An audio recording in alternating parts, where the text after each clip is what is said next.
Pse na dhembin kyçet kur bie shi? Shpesh mund ta keni vënë re që kur bie shi ose është ftohtë, ju fillojnë dhimbjet në kyçe apo në kocka, sidomos nëse keni pasur ndonjë dëmtim të vjetër. Kur bie shi ose është lagështirë dhe ftohtë, ndryshon presioni atmosferik. Kur ky presion bie, trupi reagon duke shkaktuar rënjtje në indet e buta dhe lëngjet rreth kyçeve zmadhohen. Kjo ushtron presion mbi nervat dhe shkakton dhimbje. Gjithashtu, te personat me artrit, sëmundje të kyçeve, këto ndryshime ndikojnë më shumë. Kur kërcet në kyçe janë të konsumuar, nervat janë më të ekspozuar dhe reagojnë ndaj ndryshimeve të motit.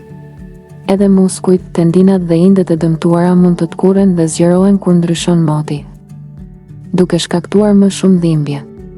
Temperaturat e ulta gjithashtu bëjnë që lëngu në kyçe të trashet, duke i bërë ato më të ngurta dhe më të dhimbshme.